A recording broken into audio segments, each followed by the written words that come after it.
Es otra vez un gozo pues estar acá en la casa del Señor. El tema de hoy es participantes de su naturaleza, participantes de la naturaleza divina.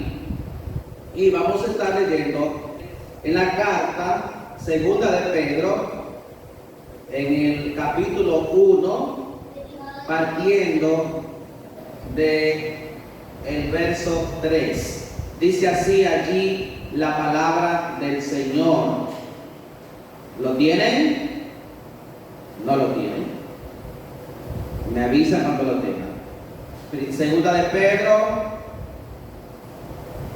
partiendo del capítulo 1, verso 3. Si lo tienen, me dejan saber. Muy bien.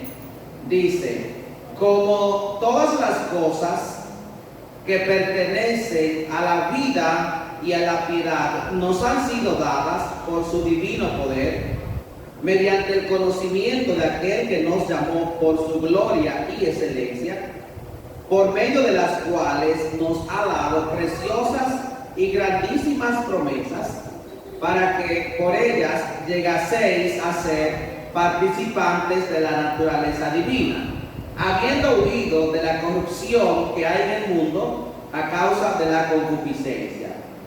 Ustedes, poniendo toda diligencia por esto mismo, añadan a vuestra fe virtud, a la virtud conocimiento, al conocimiento dominio propio, al dominio propio paciencia, a la paciencia piedad, a la piedad afecto fraternal, y al afecto fraternal amor. Porque si estas cosas están en ustedes y abundan, no os dejarán estar ociosos ni sin fruto en cuanto al conocimiento de nuestro Señor Jesucristo.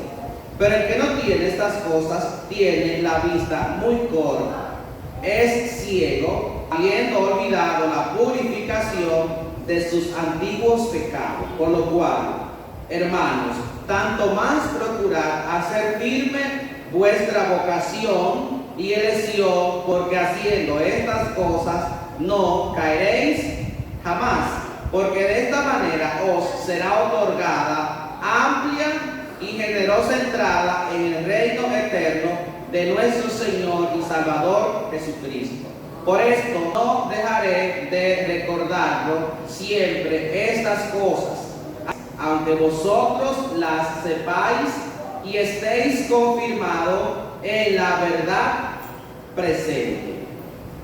Cristo en nosotros es a lo que el apóstol Pedro aquí está llamando la verdad presente. ¿Y por qué en este caso el apóstol Pedro habla respecto de la verdad presente? Bueno, no es algo que solamente el apóstol Pedro hable, es una frase que sí solo la menciona el apóstol Pedro. El asunto es que Cristo fue predicho desde el inicio de la creación. O sea, cuando Pedro escribe esta carta, ya Pedro ha escrito una primera carta, y en la primera carta, en su capítulo 1, los versos del 10 al 12, en la primera carta de Pedro, se los leo, dice: los profetas que profetizaron de la gracia destinada a ustedes, inquirieron y diligentemente indagaron acerca de esta salvación, escudriñando qué persona y qué tiempo indicaba el Espíritu de Cristo que estaba en ellos, el cual anunciaba de antemano los sufrimientos de Cristo y las glorias que vendrían tras ellos. A estos se les reveló que no para sí, sino para nosotros, administraban las cosas que ahora os son anunciadas por los que han predicado el Evangelio por el Espíritu Santo enviado del cielo, cosas en las cuales cuales anhelaban mirar los ángeles. O sea, lo que les estoy diciendo acá es que cuando el apóstol Pedro habla de la verdad presente, esa verdad presente que el apóstol Pedro está presentando es Cristo en nosotros, pero no es algo que es nuevo. Es nuevo en cuanto a la revelación de Cristo en nuestra vida. Es nuevo en cuanto a la manifestación de Cristo recientemente en la carne que Pedro y los apóstoles, entonces estamos hablando que estaban hablando estas palabras décadas después de que Cristo muriera. ¿Qué es lo que estoy diciendo? Lo que estoy diciendo es que los profetas, los antiguos, ellos administraron a Cristo. ¿Pero cómo lo administraron? Bueno, ellos lo administraron en un formato de mensaje. Es decir, Dios le permitió ver a ellos una gracia. Dios le permitió ver a ellos una gloria. Dios le permitió ver a los profetas qué era lo que iba a pasar en este personaje. Y dice que ellos indagaron entonces sobre qué tiempo, en qué persona se manifestaría esto. O sea, lo que yo les estoy diciendo a ustedes es que lo que se les reveló a los profetas fue algo tan glorioso, fue algo que llamaba para ellos tanto la atención. Ellos estuvieron tan interesados en eso que Dios les estaba revelando, que dice que ellos inquirieron y diligentemente indagaron respecto a esa salvación. O sea, lo que yo les estoy diciendo, amados, es que resulta contradictorio que aquellos que vieron de lejos la salvación, que se manifestaría en Cristo, diligentemente indagaran, pero ahora las personas a los cuales no de lejos, sino cercanamente, Dios quiere revelarle no la noticia, porque a los profetas se les reveló y estaba en un formato de noticia, en un formato de mensaje, pero a nosotros Cristo no está en un formato de noticia ni de mensaje, está en el formato mismo de Cristo enviado del cielo, manifestado en persona para el bien y la salvación de cada uno de nosotros. O sea, lo que yo les estoy diciendo a ustedes es que si los antiguos manifestaron interés en saber esta verdad, mucho más nosotros. O sea, yo lo que les estoy diciendo es que si los antiguos diligentemente abrían entonces el rollo de la ley para verificar de qué trataba esta noticia que yo estaba recibiendo, mucho más nosotros, amados hermanos. Mucho más nosotros. No podemos entonces esperar que sea otro que nos cuente respecto a lo que Dios hizo en la cruz del Calvario, manifestando amor y derramando allí la sangre de su Hijo. ¿Qué le parece? Escuche lo que hacían los profetas. Escudriñaban qué persona y qué tiempo indicaba el Espíritu de Cristo estaba en ellos. Escuchen, por favor. Dice que en ellos, en los profetas, estaba, ¿sabe quién? El Espíritu de Cristo. Usted está leyendo conmigo. Dice que estaba, repito, en ellos el Espíritu de Cristo. Entonces lo que les estoy diciendo, amados, es que cuando el apóstol Pedro habla de la verdad presente, es una verdad revelada claramente delante de nuestros ojos, que es Cristo en nosotros, pero para Dios no era nada nuevo. Amén. Entonces, y escuchen ¿qué hacían ellos? Ellos recibían entonces una noticia, oiga bien, dice, el cual, o sea, el Espíritu de Cristo en ellos le anunciaba de antemano los sufrimientos de Cristo y les anunciaba a ellos también las glorias que vendrían tras esos sufrimientos. Lo que hay dos aspectos fundamentales aquí entonces, y es que a los profetas se les reveló el sufrimiento en la cruz del Calvario, pero se les reveló los sufrimientos que implicaron el que Cristo estuviera aquí en la tierra padeciendo como un ser humano, encapsulado en un cuerpo humano. Hermanos, Jesucristo lo escupieron como un cualquiera. A Jesucristo lo trataron como una escoria, como lo peor en el tiempo que Él se manifestó. Así trataron a Jesucristo. Usted sabe lo que significa que el Hijo de Dios, el Verbo, la palabra de Dios, se hiciera carne, habitara entre nosotros,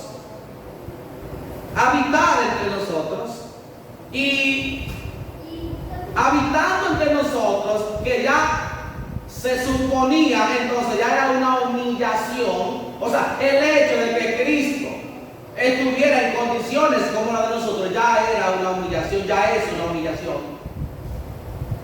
¿Por qué? Porque Él, Cristo, fue adjunto del Padre, quien crearon todas las cosas. ¿Usted puede creer en eso, sí o no?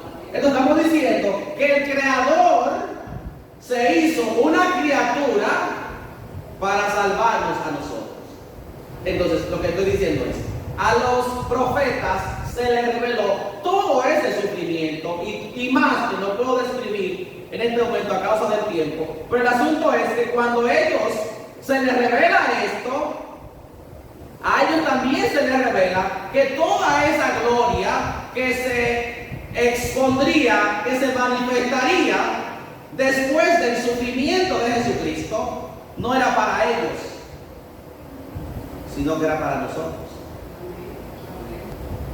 Entonces, escuche, se les reveló que esa gloria, dice, y las glorias que vendrían tras ellos, ¿tras quiénes? Tras los sufrimientos.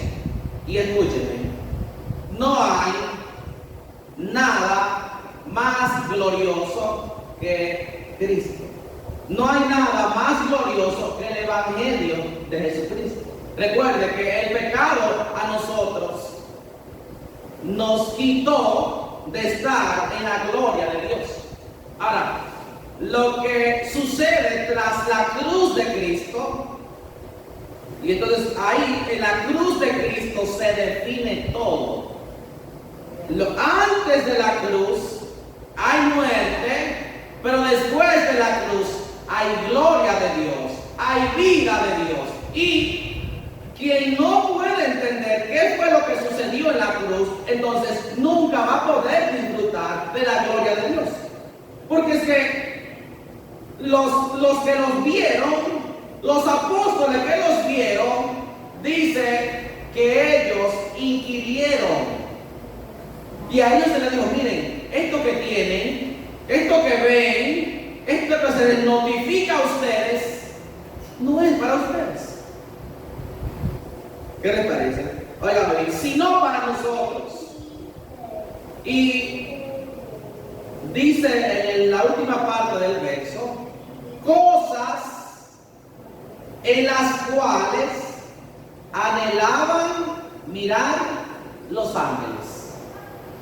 Entonces, tiene que ocurrir en la mente del creyente, tiene que ocurrir una renovación tal que acepte como bueno y válido todo lo que la Biblia describe que es Cristo.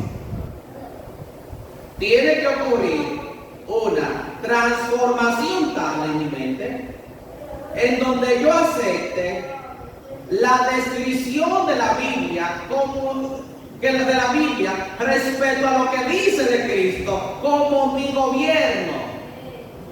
¿Y por qué, pastor? Hermanos, es que recuérdese cómo fue que Eva fue engañada. ¿Sabe cómo fue que Eva fue engañada? Eva fue engañada porque Satanás le dijo que si ella comía de ese árbol iba a tener un conocimiento superior que el que tenía, tal conocimiento que iba a ser similar a Dios. O sea, lo que yo les estoy diciendo a ustedes es que muchas veces nuestra mente natural y nuestra mente carnal no ha aceptado que nosotros lo tenemos todo en Cristo.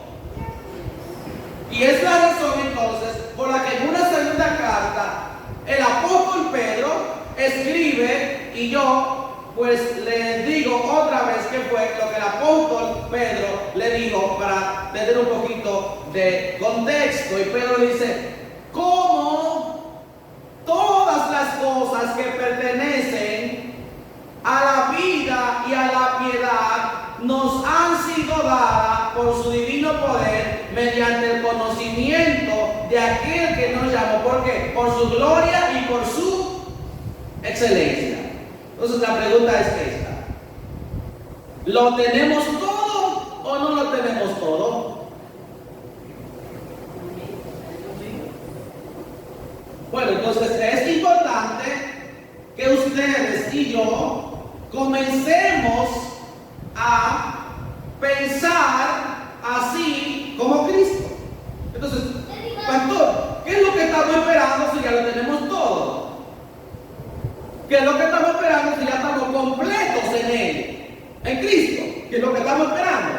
Bueno, estamos esperando que la revelación de ese todo llegue a todo lo que nosotros somos, para que nosotros comencemos completamente a ser gobernados por esta verdad presente. Yo lo que les estoy diciendo a ustedes es que la espera de la iglesia no es para que Dios haga otro milagro, que envíe a Cristo otra vez a la cruz. No.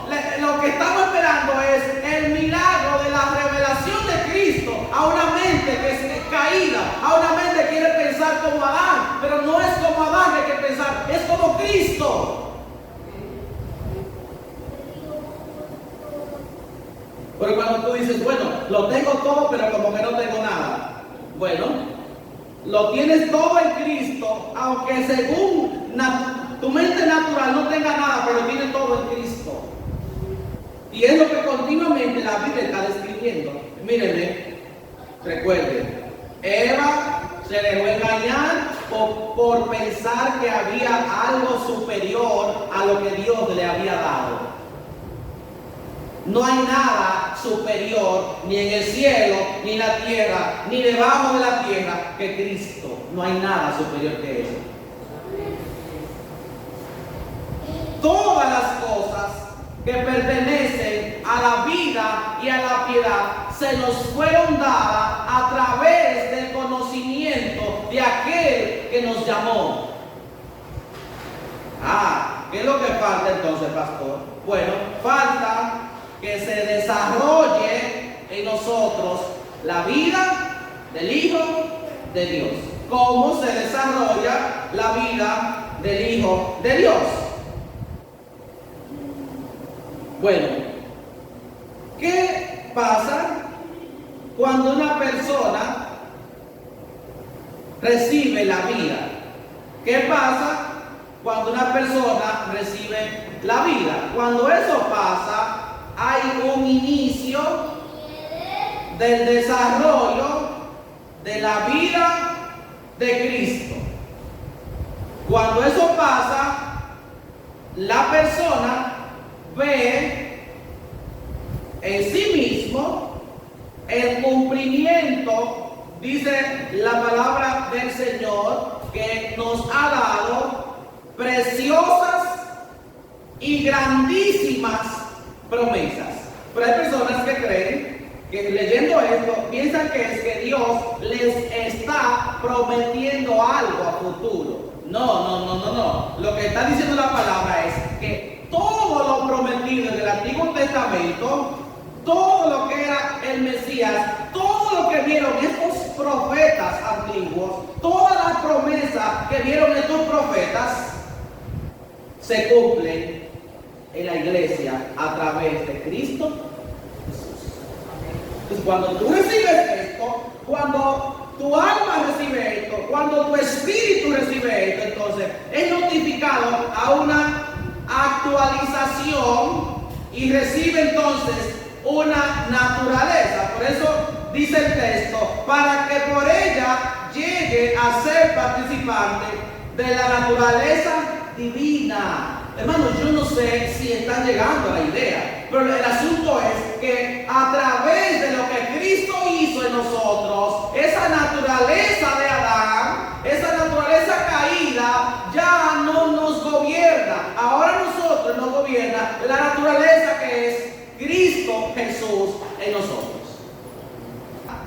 Dense cuenta que todo inicia el Señor mismo tomando la delantera. O sea, no fue que nosotros arrodillamos al Señor, Señor, dame todo lo que yo necesito. No fue que te dio todo lo que tú necesitas en Cristo Jesús. Todo. Amado, amada, todo no le hace falta absolutamente nada. Todo lo que tiene que ver con la vida. ¿Qué es la vida? La vida es la comunión del Padre con nosotros a través de su Hijo, el Hijo de Dios. La Biblia dice, el que tiene al Hijo tiene la vida. El que tiene al Hijo tiene, y el que no tiene al Hijo no tiene la vida. La vida es Cristo, Él lo dijo. Yo soy el camino, yo soy la verdad, yo soy la vida.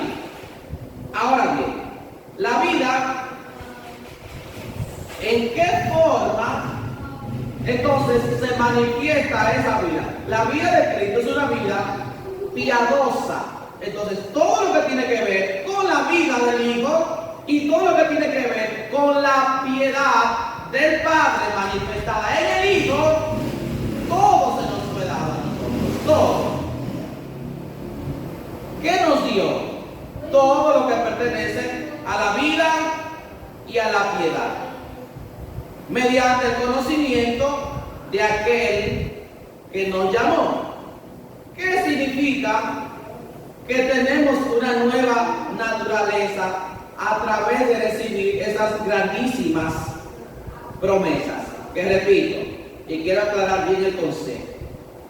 En el contexto, promesas no es algo que recibimos a futuro, no. Promesas refiriéndose a todo lo que vieron los profetas en el Antiguo Testamento. Para ellos era promesa, pero para nosotros no es promesa. Para nosotros es cumplimiento de vida. ¿Qué ocurrió entonces cuando Cristo vino a nosotros? ¿Qué salió de nosotros? Salió el orgullo, el egoísmo, la inmoralidad, la codicia, la envidia, la violencia, todo eso que representaba la antigua naturaleza en nosotros, salió de nosotros. Y con eso, Adán, la vieja naturaleza, pierde el señorío en nosotros. Pierde el señorío y ahora Cristo trae el perdón de pecado, la nueva vida, trae reposo y Cristo devuelve al hombre a una dirección diferente. A una dirección diferente. ¿Y por qué? Porque a partir entonces de la vida de Cristo en nosotros, ya nosotros no nos dirigimos conforme al pecado. Ya no deseamos pecar. Y si lo deseamos en su momento, porque todavía estamos expuestos a la antigua naturaleza, aunque no nos gobierna, pero es por eso que el apóstol sigue escribiendo y dice, ahora con toda diligencia añadid a vuestra fe virtud. Y va a comenzar a decirte en uno de esos de esas añadiduras a la fe, que tienes que añadirle dominio propio. Entonces, ¿en qué consiste el dominio propio?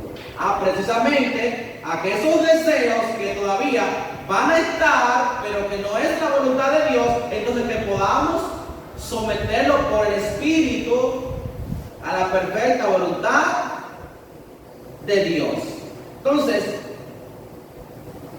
ya te dije, el Señor toma la iniciativa, nos da todo lo que necesitamos, el Señor toma la iniciativa, nos provee de todo y nosotros quedamos entonces en una condición donde deseamos que Él se manifieste. Nosotros quedamos en una condición entonces donde deseamos que la misma presencia del Señor sea guiando nuestra vida todos los días. ¿Sí o no, amados? Que el Señor guíe nuestra vida a través del Espíritu Santo. Ese deseo queda. Entonces, cuando el creyente no tiene ese deseo, entonces tiene que revisar a ver qué es lo que está pensando. Cuando el creyente no tiene ese deseo de que la vida de Cristo le gobierne, entonces tiene que mirar a sí mismo, porque la vida en Dios no es una vida en donde uno debe estancarse, y es la razón por la que el apóstol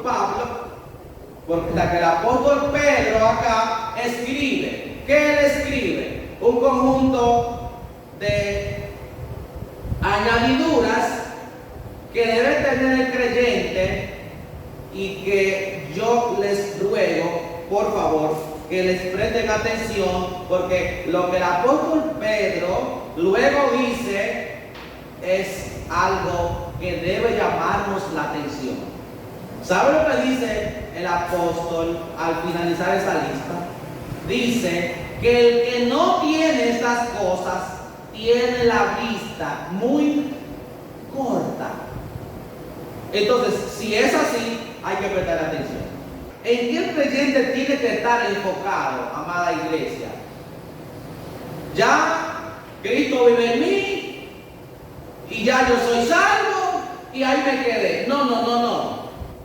Dios, aunque Él dispuso todo para nosotros en Cristo Jesús, Él le dejó una responsabilidad al creyente. El Padre le dejó responsabilidades al creyente, porque esto no se trata como que todo está logrado y ya crúcense de los brazos. De ninguna manera. ¿Qué dice? Añadan fe. Añadan fe. Mira, la persona que recibe la palabra y no la recibe con fe, esa palabra no podrá surgir el efecto por la que Dios le envía. La persona que recibe la palabra y no la recibe con fe no podrá ver los resultados de recibir esa palabra. ¿Por qué, pastor? Porque sin fe es imposible agradar a Dios. Sin fe es imposible agradar a Dios. Se hace necesario entonces que el que le busca crea que Dios es suficiente, que crea que le hay, y dice Hebreos 11, porque Dios da galardones a los que le buscan. Lo primero es entonces la fe. Sin fe no vas a llegar. Sin fe no vas a llegar a entender nada de lo que Cristo hizo en la cruz del Calvario. Ahora, dice, luego que tengas fe, a la fe le añade virtud, que es lo virtuoso, lo decoroso. Mire, todo obrar del Espíritu Santo produce un decoro en la gente. O sea, eso no es verdad, y yo he visto inclusive ahora mismo que hay un auge con personas que supuestamente estaban algunos en iglesias muy tradicionales, y resulta que ahora supuestamente abrieron los ojos Pero al abrir los ojos, usted lo está viendo con un desorden, lo está viendo con una manifestación que no es decorosa, que no es santa. Entonces, hermano, el que abre los ojos en Dios no lo abre para hacer cosas indebidas, lo abre para ser santo. O sea, sí, pastor, está bien, no estamos de acuerdo con la religión mata, estamos en el tiempo de la gracia, claro, estamos en el tiempo de la gracia, pero ¿sabe qué es la gracia? La gracia es dada al creyente para que no peque. Escúchenme, la gracia no es una oportunidad para pecar, no, la gracia es precisamente el poder de Dios para que la gente se abstenga del pecado. La gracia es, hermano, es Dios en nosotros. Dios capacitándonos para todo esto.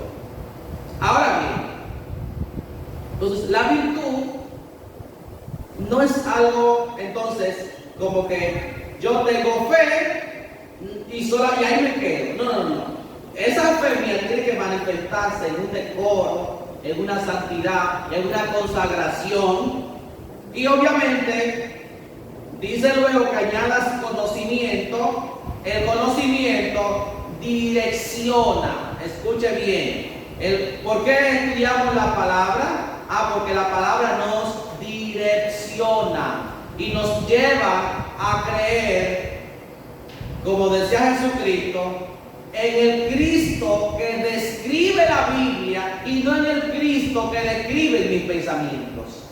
Porque a veces hay personas que están fabricándose un Dios a su imagen y a su semejanza. Por ejemplo, cuando usted ve a una persona y Dios todo lo que yo le pido me lo da. Y entonces tú dices, ok, Dios te da todo lo que tú le pides. Ahora, ¿tú le das a Dios todo lo que Él te pide? Dios te da todo lo que tú le pides y la pregunta es, ¿tú le das a Dios todo lo que Él te pide? Porque debo decirte que fuimos nosotros que fuimos creados para Él, no Él para nosotros. Yo no oro de esta manera. Y yo oro para que todo el que venga aquí se lleve lo que vino a buscar. No, amado, porque muchas veces la gente viene a buscar cosas que no es la voluntad de Dios. ¿Usted lo sabe?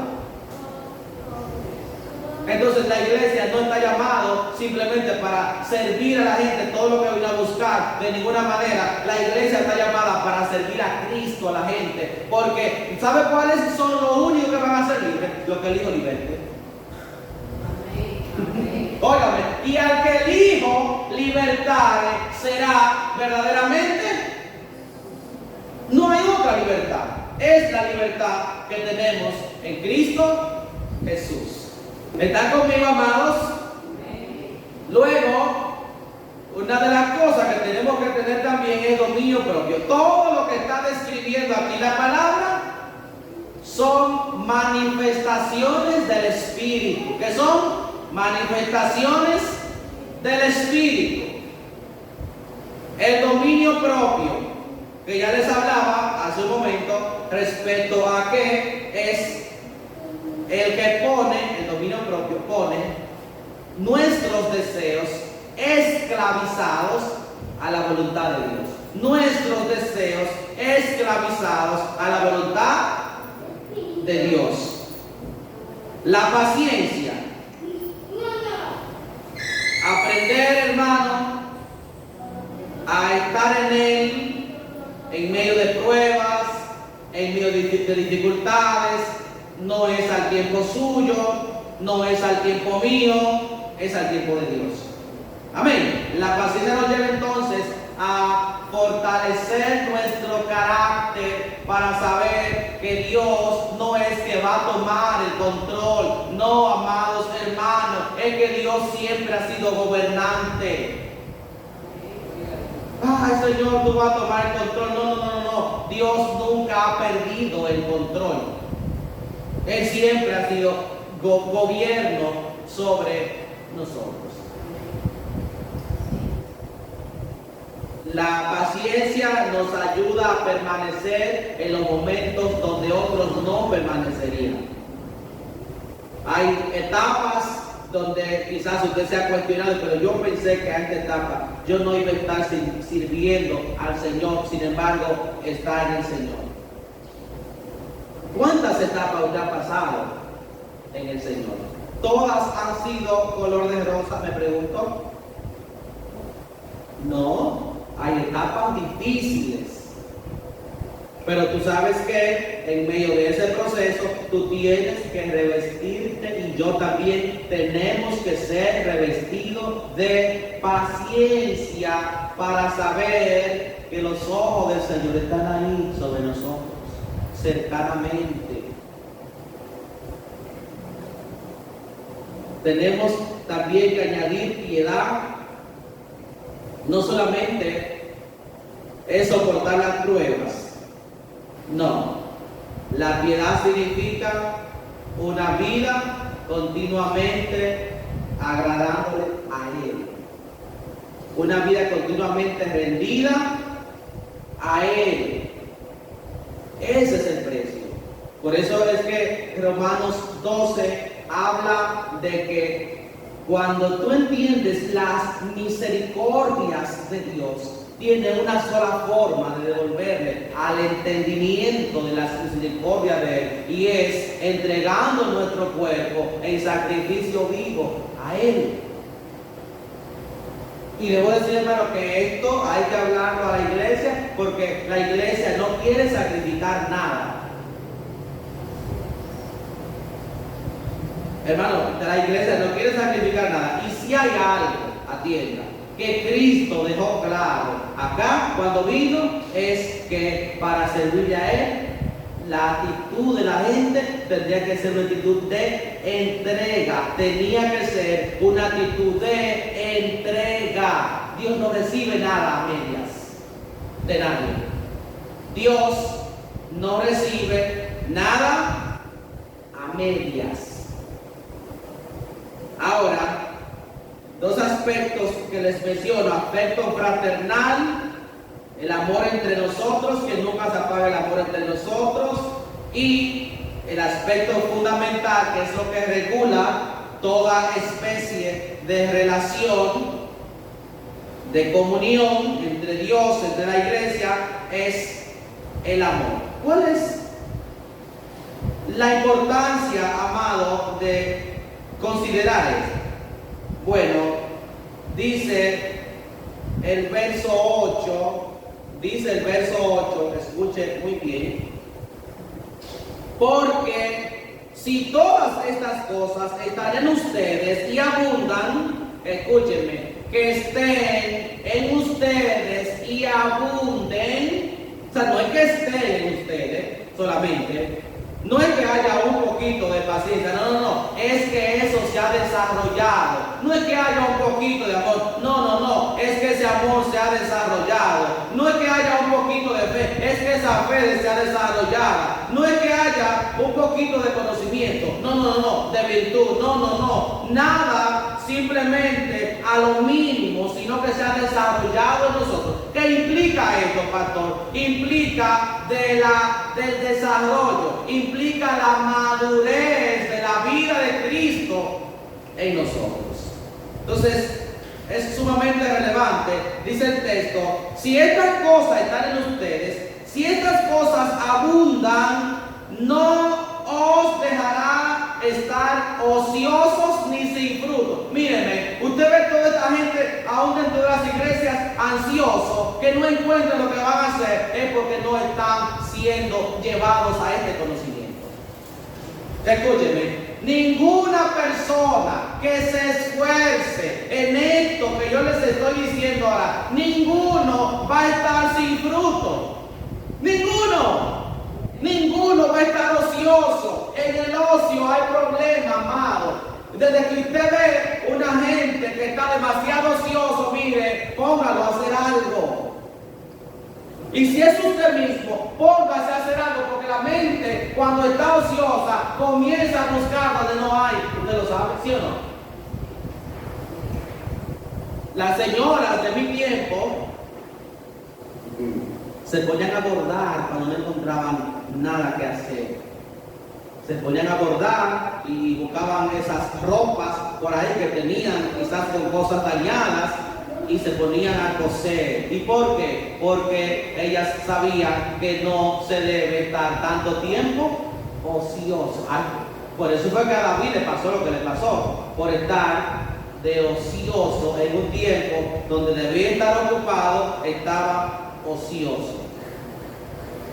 Dios no está de acuerdo con la ociosidad. Ahora dice el texto, si hacen estas cosas, escuchen, no dejará estar ocioso ni sin fruto en cuanto al conocimiento de nuestro Señor Jesucristo.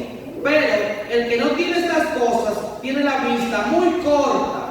Escuchen, amados, mírenme, presten atención. Estoy terminando, pero presten atención. Dice, pero el que no tiene estas cosas tiene la vista muy corta. Tiene la vista muy corta, o sea, observa y no alcanza a ver nada de lo que Dios está haciendo. Dios nos libre de esto, amado. Escúchenme, Dios nos libre de levantar la mirada y no ver lo que Dios está haciendo. Dice que tiene la vista muy corta. Oiga, bueno, y dice más, dice, es ciego y ha olvidado la purificación. Bendito sea el nombre del Señor. Escuche, por lo cual, hermano, tanto más procura hacer firme vuestra vocación y elección. Y dice, porque haciendo estas cosas no caerán jamás. Dice el texto, porque haciendo estas cosas no van a caer. Yo creo que usted quiere estar de pie cuando Jesucristo venga, ¿sí o no? Pues llévese del consejo, y yo también debo llevarme del consejo. Dice el texto, si ustedes se enfocan en eso que se le está diciendo hoy, veremos a los niños y a las niñas crecer en Dios, porque no caerán jamás. Alabado sea el nombre de Jesucristo. Hay un desafío, yo sé que hay un desafío. Hay un desafío, hay personas que levantan los ojos y no ven nada. Pero el que mira esto atentamente dice que no va a caer jamás. Y oiga qué va a pasar. Porque de esta manera os será otorgada amplia y generosa entrada en el reino eterno de nuestro Señor y Salvador Jesucristo. Y dice, por esto yo no dejaré de recordaros siempre estas cosas, aunque ustedes las sepan y estén confirmados en la verdad presente. Pedro no le está diciendo, miren, yo les estoy diciendo esto porque ustedes andan todos distraídos. No. Pedro les está diciendo, miren, yo no me canso de repetirles esto, aunque yo estoy seguro que ustedes están confirmados en la verdad presente. O sea, yo sé que ustedes están en Cristo, yo sé que Cristo está en ustedes, pero ¿por qué les digo esto? Porque esto es lo que ustedes cada día deben estar enfocándose en su vida. ¿Para qué? Para que no caigan, jamás. Para que no estén ociosos, para que tengan el fruto que Dios quiere que ustedes tengan. Alabado sea el Señor.